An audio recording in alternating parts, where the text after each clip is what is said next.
BJP की सरकार ने असंगठित अर्थव्यवस्था पर आक्रमण किया है और आपको गुलाम बनाने की कोशिश की जा रही है।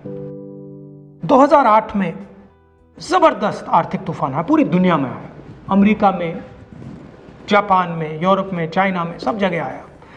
अमेरिका के बैंक गिर गए, कंपनियां बंद हो गई, एक के बाद एक कंपनी की लाइन लग गई, बंद हो गई। यूरोप के बैंक गिरे, मगर हिंदुस्तान को कुछ नहीं हुआ। यूपीए की सरकार थी, प्रधानमंत्री जी के पास गया और मैंने उनसे पूछा, मनमोहन सिंह जी बताइए, पूरी दुनिया में आर्थिक नुकसान हुआ है, हिंदुस्तान को कोई असर नहीं हुआ, कारण क्या है? मनमोहन सिंह जी ने कहा, राहुल, अगर हिंदुस्तान की अर्थव्यवस्था को समझना चाहते हो तो यह समझना होगा कि हिंदुस्तान में दो अर्थव्यवस्थाएं हैं। पहली असंगठित अर्थव्यवस्था और दूसरी संगठित अर्थव्यवस्था। संगठित अर्थव्यवस्था में बड़ी कंपनियां, नाम आप जानते हो। असंगठित अर्थव्यवस्था में किसान, मजदूर, छोटे दुकानदार, मिडिल साइज कंपनीज। जिस दिन तक हिंदुस्तान का असंगठित सिस्टम मजबूत है, उस दिन तक हिंदुस्तान को कोई भी आर्थिक तूफान छू नहीं सकता। अब आज के दिन आते हैं। पिछले 6 साल से बीजेपी की सरकार ने असंगठित अर्थव्यवस्था पर आक्रमण किया है। 3 बड़े उदाहरण तो मैं आपको अभी दे देता हूं। नोटबंदी, गलत जीएसटी और लॉकडाउन। आप यह मत सोचिए कि लॉकडाउन के पीछे सोच नहीं थी।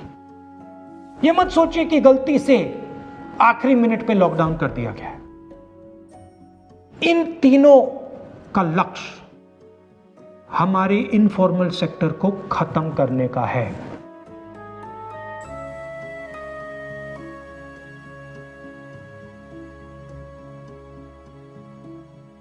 प्रधानमंत्री जी को अगर सरकार चलानी है, मीडिया की जरूरत है, मार्केटिंग की जरूरत है। मीडिया और मार्केटिंग 15-20 लोग करते हैं।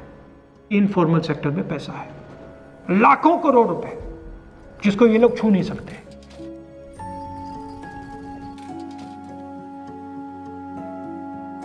इसको ये लोग तोड़ना चाहते हैं, पैसा लेना चाहते हैं। इसका नतीजा आएगा।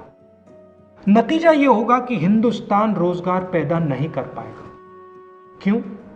क्योंकि इनफॉर्मल सेक्टर 90% से ज्यादा रोजगार देता है।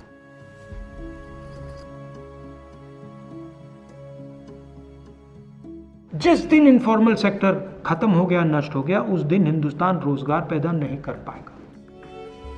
आप ही इस देश को चलाते हो, आप ही इस देश को आगे ले जाते हो, और आपके खिलाफ साजिश हो रही है। आपको ठगा जा रहा है और आपको गुलाम बनाने की कोशिश की जा रही है। हमें इस आक्रमण को पहचानना पड़ेगा और पूरे देश को मिलकर इसके खिलाफ लड़ना पड़ेगा।